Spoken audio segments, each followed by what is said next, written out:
আসসালামু আলাইকুম। সবাই কেমন আছেন? আশা করি সবাই সুস্থ আছেন, ভালো আছেন। আজকে আমি তৈরি করে দেখাবো ডিম করলা, নতুন একটা ইউনিক রেসিপি। হয়তো অনেকে এই রেসিপিটা খাননি, আবার অনেকেই খেয়েছেন। যারা খাননি অবশ্যই একবার এইভাবে ট্রাই করে দেখতে পারেন। তো আমি এখানে করলা নিয়েছি 250 গ্রাম, নিয়ে আমি এইভাবে পাতলা করে কেটে নিয়েছি। করলাটা দেখতেই পাচ্ছেন, এরকম করে কেটে নিয়েছি। এখন আমি করলার ভিতরে হাফ চামচ লবণ দিয়ে দেবো।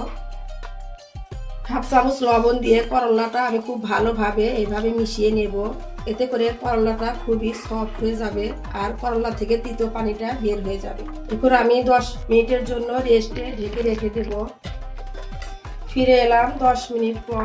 দেখুন করলা থেকে কতটা পরিমাণ পানি বের হয়েছে আর করলাটা একদম সফট হয়ে গেছে, একদম নরম হয়ে গিয়েছে। এখন আমি করলাগুলা আমি চিপে নেব। করলাগুলো আমি চিপে অফ ক্যামেরায় খুব সুন্দরভাবে ধুয়ে পানি ঝরিয়ে নেব। চুলায় একটা প্যান বসিয়ে দিয়েছি। প্যানের মধ্যে আমি পরিমাণ মতো সয়াবিনের তেল দিয়েছি। তেলটা গরম হয়ে গিয়েছে। এখন আমি ধুয়ে রাখা করলাগুলো দিয়ে দিলাম।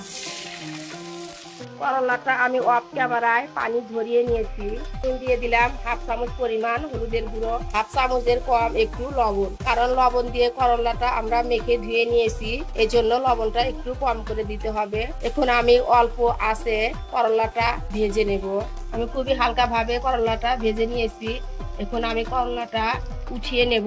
করলা উঠিয়ে আমি আবারও সয়াবিনের তেল দিয়ে দিলাম পরিমাণ মতো। এখানে আমি 2টা পেঁয়াজ কুচি করে নিয়েছি আর 3টা কাঁচামরিচ ফালি করে দিলাম। ঝালটা যে যেমন খাবেন সেই অনুযায়ী ঝালেরটা দিবেন। অল্প একটু আমি হালকা ভেজে নেব, বেশি ভাজার দরকার নেই, একটু হালকা ভেজে নিলেই হবে। আপনারা যারা আমার ভিডিওটি দেখছেন প্লিজ দেখার শুরুতে একটি লাইক দিয়ে দেবেন। আপনাদের একটি লাইক আমার ভিডিওটি অনেকের কাছে পৌঁছে দিতে সাহায্য করবে। আর যদি বেশি ভালো লেগে থাকে তাহলে আমার চ্যানেলটি সাবস্ক্রাইব করে দিবেন। সাবস্ক্রাইব করে পাশে থাকা বেল বাটনের অল অপশনটি প্রেস করে দিবেন, যাতে করে আমি কোনো ভিডিও ছাড়ার সাথে সাথে আপনার কাছে নোটিফিকেশন চলে যায়। আর যারা অলরেডি এই কাজটি করে দিয়েছেন আপনাদের সবাইকে জানাই অসংখ্য অসংখ্য ধন্যবাদ। পেঁয়াজ মরিচ আমি হালকা ভাবে ভেজে নিয়েছি। এখন আমি দিয়ে দিলাম হাফ চামচ আদা বাটা, হাফ চামচ রসুন বাটা। এখানে আবারও একটু পেঁয়াজের সাথে আদা রসুনটা একটু ভেজে নেব। আমি আদা রসুন বাটাটা খুব ভালোভাবে ভেজে নিয়েছি পেঁয়াজ মরিচের সাথে।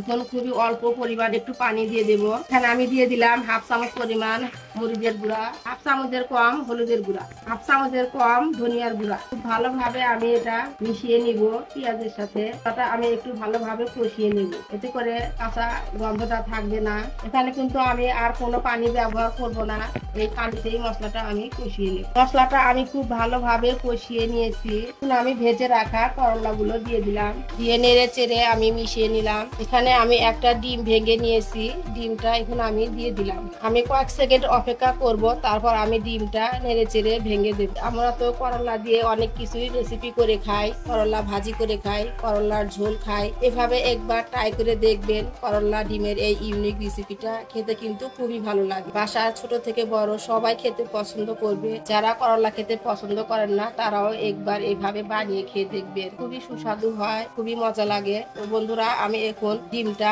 নেড়ে চেড়ে মিশিয়ে নেব করলার সাথে। এখানে কিন্তু আমি কোনো ধরনের পানি ব্যবহার করিনি, আর পানি ব্যবহার করা যাবে না, তাহলে করলাগুলো একবারে ভর্তা হয়ে যাবে, তখন খেতে ভালো লাগবে না। করলাটা আমি নেড়ে চেড়ে ভালোভাবে ভেজে নিয়েছি। আমি আরেকটু লাল করে ভাজবো। আমি চেক করে নিয়েছি আমার একটু লবণ লাগবে, খুবই অল্প পরিমাণে একটু লবণ দিয়ে দিলাম। আবারও আমি নেড়ে চেড়ে নিয়েছি। করলাটা প্রায় হয়ে আসছে, আমি আরেকটু লাল লাল করে ভেজে নেব। করলাটা আমার ভাজা হয়ে গিয়েছে, একদম লাল লাল মুচমুচে হয়ে গিয়েছে।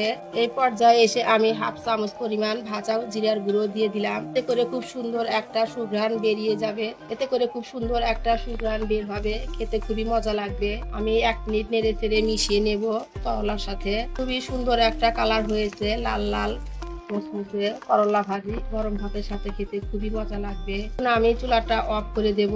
এখন আমি আপনাদের মাঝে একটু পরিবেশন করে দেখিয়ে দেব। তৈরি হয়ে গেল ডিম করলা ইউনিক রেসিপি। বাসায় মাছ মাংস না থাকলে আমরা এইভাবে করলা ডিম ভাজি করতে পারি। বাসায় মাছ মাংস না থাকলে এইভাবে করলা ডিমের ইউনিক রেসিপি করে খেয়ে দেখবেন, খুবই টেস্টি হয়, খেতে খুবই মজা লাগে। এই ইউনিক করলা ডিমের রেসিপি মাছ মাংস শাক খাট মানাবে, এতটাই টেস্টি হয় খেতে, অনেক খেতে মজা হয়। তো বন্ধুরা, আমার আজকের রেসিপিটি কেমন হয়েছে অবশ্যই কমেন্ট করে জানাবেন। আজ এই পর্যন্ত, সবাই ভালো থাকবেন, সুস্থ থাকবেন। পরবর্তী ভিডিও দেখার আমন্ত্রণ জানাচ্ছি।